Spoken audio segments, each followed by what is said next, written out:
सीताराम दोस्तों, आपका फिर से स्वागत है मेरे YouTube चैनल राधे श्याम में। आज हम आपको श्री रामचरितमानस के अध्याय का अगला भाग सुनाते हैं। सुनाने से पहले मेरी आप सबसे विनती है कि आप सब मेरे चैनल को सब्सक्राइब, लाइक और शेयर करना ना भूलें। तो चलो आइए शुरू करते हैं। आज की हम कथा प्रारंभ करते हैं। जय श्री राम। लंका कांड का जो खास था वो हमने आप लोगों को सुनाया। आज से हम उत्तरकांड जो है प्रारंभ करते हैं। जय श्री राम। रहा एक दिन अवधिकल अत्यारत पुर लोग, जह तै सोचे नारी नर कृष तन राम वियोग। श्री रामचंद्र जी के लौटने की अवधि का एक ही दिन बाकी रह गया, अतएव नगर के लोग बहुत आतुर अधीर हो रहे हैं।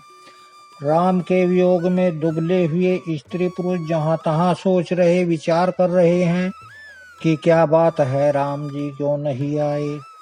सगुन होई सुंदर सकल, मन प्रसन्न सबके। प्रभु आगवन जनु, नगर रम्य चहु फेर।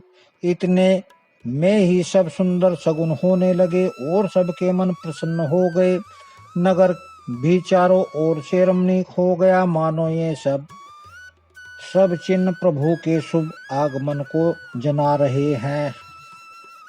कौशल्यादि मातु सब मनयं आनंद अस होय, आयसु प्रभु श्री अनुज जुत कहत चहत अब कोई। कौशल्यादि सब माताओं के मन में ऐसा आनंद हो रहा है जैसे अभी कोई कहना ही चाहता है कि सीता जी और लक्ष्मण जी सहित प्रभु रामचंद्र जी आ गए। भरत नयन भुज दक्षिण, फरकत बारही बार। जान सगुन मन हरस अति, लागे करण विचार। भरत जी की दाहिनी आंख और दाहिनी भुजा बार बार फड़क रही है। इसे शुभ सगुन जानकर उनके मन में अत्यंत हर्ष हुआ और वे विचार करने लगे। रहु एक दिन अवधि अधारा, समुझत मन दुख भयहु अपारा। कारण कवन नाथ नहीं आयहु, जान कुटिल किधो मोहि बिसरावहु। प्राणों की आधार रूप अवधि का एक ही दिन शेष रह गया। यह सोचते ही भरत जी के मन में अपार दुख हुआ। क्या कारण है कि नाथ नहीं आए?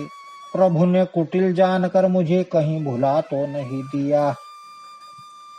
आई धन्य लक्ष्मण बड़े भागी, राम पदा बिंदु अनुरागी। कपटी कुटिल मोहि प्रभु चीना, ताते नाथ संग नहीं लीना। आहा, लक्ष्मण बड़े धन्य और बड़भागी हैं जो रामचंद्र जी के चरण बिंद के प्रेमी हैं, अर्थात उनसे अलग नहीं हुए। मुझे तो प्रभु ने कपटी और कुटिल पहचान लिया, इसी से नाथ ने मुझे साथ नहीं लिया।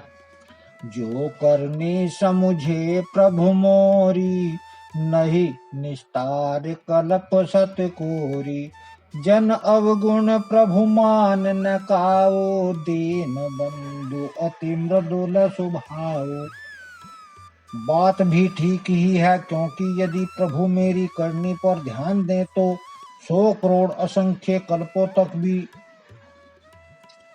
मेरा निस्तार छुटकारा नहीं हो सकता। परंतु आशा इतनी ही है कि प्रभु सेवक का अवगुण कभी नहीं मानते। वे दीन बंधु हैं और अत्यंत ही कोमल स्वभाव के हैं। मोर जिए भरोसे दृढ़ सोई, मिलहि राम सगुन शुभ होई।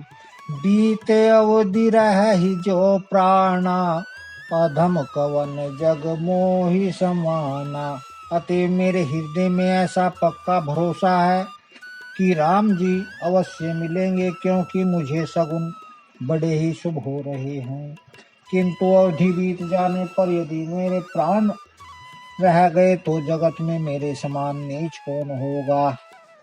राम बिरह सागर मह भरत मगन मन होत, विप्र रूप धरे पवन सुत, आय गयहु जनु पोत। श्री रामचंद्र जी के विरह समुद्र में भरत जी का मन डूब रहा था। उसी समय पवन पुत्र हनुमान जी ब्राह्मण का रूप धरकर इस प्रकार आ गए मानो उन्हें डूबने से बचाने के लिए नाव आ गई हो। बैठे देखी कुशासन जटा मुकुट कृष गात, राम राम रघुपति जपत, सर्वत्र नयन जल जात। हनुमान जी ने दुर्लभ शरीर भरत जी को जटाओं का मुकुट बनाए, राम राम रघुपति जपते और कमल के समान नेत्रों से प्रेमों आंसुओं का जल बहाते कुश के आसन पर बैठा देखा। देखत हनुमान हर्षेउ, पुलक गात लोचन जल बरसेउ। मन में बहुत भांति सुख मानी, बोलऊ स्वर्ण सुधा समबानी। उन्होंने देखते ही हनुमान जी अत्यंत हर्षित हुए। उनका शरीर पुलकित हो गया और नेत्रों से प्रेमा आंसुओं का जल बरसने लगा। मन में बहुत प्रकार से सुख मान कर वे कानों के लिए अमृत के समान वाणी बोले। जासु विरह सोचहु दिन राति, रटहु निरंतर गुण गण पाति। रघुकुल तिलक सुजन सुख दाता, आयहु कुशल देव मुनि त्राता। जिनके विरह में आप दिन रात सोच करते घुलते रहते हैं, जिनके गुण और समूह की पंक्तियों को आप निरंतर रटते रहते हैं, वे ही रघुकुल के तिलक, सज्जनों को सुख देने वाले और देवता और मुनियों के रक्षक राम जी सकुशल आ गए। रिपुरण जीति सुजस सुर गावत, सीता सहित अनुज प्रभु आवत। सुनत वचन बिसरे सब, दुखा तृष्णावत। वंत जिमि पाई पीयूषा। शत्रु को रण में जीतकर सीता जी और लक्ष्मण जी सहित प्रभु आ रहे हैं। देवता उनका सुंदर यश गान गा रहे हैं। ये वचन सुनते ही भरत जी को सारे दुख भूल गए। जैसे प्यासा आदमी अमृत पाकर प्यास से दुख को भूल जाता है।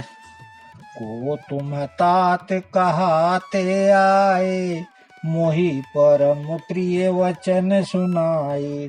मारुत सुत में कपि हनुमाना, नाम मोर सुनु कृपा निधाना। भरत जी ने पूछा, हे तात, तुम कौन हो और कहाँ से आए हो, जो तुमने मुझको ये परम प्रिय अत्यंत आनंद देने वाले वचन सुनाए। हनुमान जी ने कहा, हे कृपा निधान, सुनिए, मैं पवन का पुत्र और जाति का वानर हूँ। मेरा नाम हनुमान है। दीन बंधु रघुपति कर किंकर, सुनत भरत भेटऊ उठि सादर। मिलत प्रेम नहीं हृदय समाता, नयन सर्वत जल पुलकित गाता। मैं दीनों के बंधु रघुनाथ जी का दास हूँ। यह सुनते ही भरत जी उठकर आदर पूर्वक हनुमान जी से गले लगा कर मिले। मिलते समय प्रेम हृदय में नहीं समाता, नेत्रों में आनंद और प्रेम आंसुओं का जल बहने लगता है। शरीर पुलकित हो गया। कपि तब दरस सकल दुख बीते, मिले आज मोहि राम परीते। बार बार बूझी कुशलता, तो कहु देव कहा सुनु भ्राता। भरत जी ने कहा, हे हनुमान, तुम्हारे दर्शन से मेरे समस्त दुख समाप्त हो गए, दुखों का अंत हो गया। तुम्हारे रूप में आज मुझे प्यार है। राम जी मिल गए। भरत जी ने बार बार कुशल पूछी और कहा, हे भाई सुनो, इस शुभ संवाद के बदले में तुम्हें क्या दूं। यही संदेश सरिस जग माही, करि विचार देखो कछु नाही। नाहिन तात उरन में तो ही, अब प्रभु चरित सुनावो मोही। इस संदेह के समान इसके बदले में देने लायक पदार्थ जगत में कुछ भी नहीं है। मैंने यह विचार कर लिया, देख लिया, इसलिए हे तात मैं तुमसे किसी प्रकार भी उत्तीर्ण नहीं हो सकता। अब मुझे प्रभु का चरित्र हाल सुनाइए। तब हनुमंत नाय पद माथा, कहे सकल रघुपति गुण गाथा। कहु कपि बहु कृपाल गोसाई, सुमरहि मोहि दासी की नाई। तब हनुमान जी ने भरत जी के चरणों में मस्तक नवाकर रघुनाथ जी की सारी गुण कथा कही। भरत जी ने पूछा, हे हनुमान, कहो कृपालु स्वामी रामचंद्र जी कभी मुझे अपने दास की तरह याद भी करते हैं? निज दास ज्यों रघुवंश भूषण, कबहु मम सुमिरन करियो। सुनि भरत वचन विनीति, अति कपि पुलकित तन चरणनि परियो। रघुवीर निज मुख जासु, गुण गण कहति अग जगन्नाथ जो। काहे न होई विनती परम, पुनित सदगुण सिंधु सो। रघुवंश के भूषण रामचंद्र जी क्या कभी अपने दास की भांति मेरा स्मरण करते रहे हैं? भरत जी के अत्यंत नर्म वचन सुनकर हनुमान जी पुलकित शरीर होकर उनके चरणों पर गिर पड़े और मन में विचारने लगे कि जो चराचर के स्वामी हैं वे रघुनाथ अपने श्रीमुख से जिनके गुणगान समूह का वर्णन करते हैं, वे भरत जी ऐसे परम पवित्र और सद्गुणों के समुद्र क्यों न हो। राम प्राण प्रिय नाथ तुम्हें, सत्य वचन ममुतात। पुने पुने मिलत भरत सुनी, हरस नहीं दे समात। हनुमान जी ने कहा, हे नाथ, आप रामचंद्र जी को प्राणों के समान प्रिय हैं। हे तात, मेरा वचन सत्य है।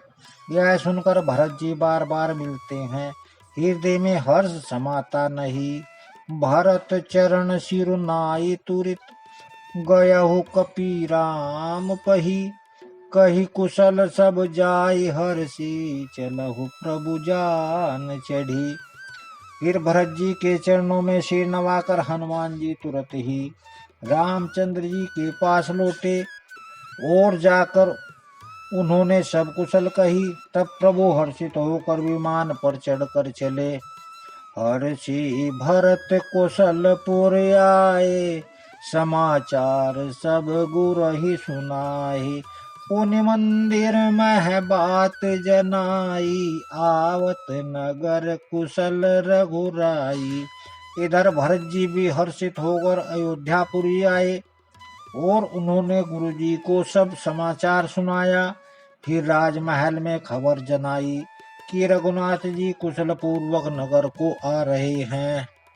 सुनत सकल जननी उठी धाई, कही प्रभु कुशल भरत समुझाई। समाचार पूर्वासिन पाए, नर अरु नारी हर्षि सब धाई। खबर सुनते ही सब माताएं उठ दौड़ी। भरत जी ने प्रभु की कुशल कहकर सबको समझाया। नगर निवासियों ने यह समाचार पाया तो स्त्री पुरुष सभी हर्षित होकर दौड़े। दधि दुर्वारोचन फल फूला, नव तुलसी दल मंगल मूला। भरी भरी भेम थार बामनी, गावत चली सिंदूर गावनी। श्री रामचंद्र जी के स्वागत के लिए दही, दूब, गोरोचन, फल फूल और मंगल के मूल, नवीन तुलसी दल आदि वस्तुएं सोने के थालों में भर भर कर हथनी किसी चाल वाली सौभाग्यवती स्त्रियां उन्हें लेकर गाती हुई चली। जे जे सही ते सही उठ धावई, बाल बुद्ध कै संग न लावई। एक एकन कै बूझई भाई, तुम देखे दयाल रघुराई। जो जैसे हैं, जहाँ जिस दशा में है वैसे ही वहीं से उसी दशा में उठ दौड़ते हैं। देर हो जाने के डर से बालकों और बूढ़ों को कोई साथ नहीं लाते। एक दूसरे से पूछते हैं, भाई तुमने दयालु रघुनाथ जी को देखा है? अवधपुरी प्रभु आवत जानी, भई सकल शोभा के खानी। बाई सुहावन त्रिविध समीरा, भई स्वर जो अति निर्मल नीरा। प्रभु को आते जानकर अवधपुरी संपूर्ण शोभाओं की खान हो गई। तीनों प्रकार के सुंदर वायु बहने लगी। सरयू अति निर्मल जल वाली हो गई, अर्थात सरयू जी का जल अत्यंत निर्मल हो गया। हर्षित गुरु परिजन अनुज, भूसुर बंद समेत, चले भरत मन प्रेम अति, सन्मुख कृपा निकेत। गुरु वशिष्ठ जी कुटुंबी छोटे भाई शत्रुघ्न तथा ब्राह्मणों के समूह के साथ हर्षित होकर भरत जी अत्यंत प्रेम पूर्वक मन से कृपा धाम रामचंद्र जी के सामने अर्थात उनकी अगवानी के लिए चले। बहुतक चढ़ी अटारिन, निरखई गगन विमान। देखी मधुर सुर हर्षित, करहि सुमंगल गान। बहुत सी स्त्रियां अटारियों पर चढ़ी और आकाश में विमान देख रही हैं और उसे देखकर हर्षित होकर मीठे स्वर में सुंदर मंगल गीत गा रही हैं। राका शशि रघुपतपुर, सिंधु देखी हर्षान। बढ़ियो कोलाहल करत, जनु नारी तरंग समान। रघुवीर जी पूर्णिमा के चंद्रमा है तथा अवधपुर समुद्र है, जो उस पूर्ण चंद्रमा को देखकर हर्षित हो रहा है और शोर करता हुआ बढ़ रहा है। इधर उधर दौड़ती हुई स्त्रियां उसकी तरंगों के समान लगती हैं। या भानु कुल कमल दिवाकर, कपिन दिखावत नगर मनोहर। सुन कपीसी अंगद लंकेशा, पावन पुरी रुचिर यह देशा। यहाँ विमान से सूर्य कुल रूपी कमल के प्रफुल्लित करने वाले सूर्य रामचंद्र जी वानरों को मनोहर नगर दिखला रहे हैं। कहते हैं, हे सुग्रीव, हे अंगद, हे लंकापति विभीषण, सुनो, यह पूरी पवित्र है और यह देश सुंदर है। यद्यपि सब वैकुंठ बखाना, वेद पुराण विदित जगु जाना। अवधपुरी सम प्रिय नहीं सो, यह प्रसंग जानई को। यद्यपि सबने वैकुंठ की बढ़ाई की है, यह वेद पुराणों में प्रसिद्ध है और जगत जानता है, परंतु अवधपुरी के समान मुझे यह भी प्रिय नहीं। यह बता बात भेद कोई कोई बिरले ही जानते हैं। जन्म भूमि मम पुरी सुहावनी, उत्तर दिशि बैसर जुपावनी। जामंजन तेनि बिनहि परियासा, मम समीप नर पावई बासा। यह सुहावनी पुरी मेरी जन्मभूमि है। इसके उत्तर दिशा में जीवों को पवित्र करने वाली सरयू नदी बहती है, जिसमें स्नान करने से मनुष्य बिना ही परिश्रम मेरे समीप निवास और सामीप्य मुक्ति पा जाते हैं। अति प्रिय मोहि इहा के बासी, मम धाम दापुरी सुख राशि। हर से सब कपि सुनि प्रभु बानी, धन्य अवध जो राम बखानी। यहाँ के निवासी मुझे बहुत ही प्रिय हैं। यह पूरी सुख की राशि और मेरे परम धाम को देने वाली है। प्रभु की वाणी सुनकर सब वानर हर्षित हुए और कहने लगे कि जिस अवध की स्वयं रामचंद्र जी ने बढ़ाई की वह अवश्य ही धन्य है। आवत देखी लोग सब कृपा सिंधु भगवान, नगर निकट प्रभु प्रेरो उतरो भूमि विमान। कृपा सागर भगवान रामचंद्र जी ने सब लोगों को आते देखा तो प्रभु ने विमान को नगर के समीप उतरने की प्रेरणा की, तब वह पृथ्वी पर उतरा। आज की राम कथा को यहीं विश्राम देते हैं। जय श्री राम। अगर आपको मेरी वीडियो अच्छी लगी तो बेल आइकन दबाना ना भूलें ताकि आपको मेरे आने वाली वीडियोस का नोटिफिकेशन मिलता रहे। धन्यवाद। जय श्री राम।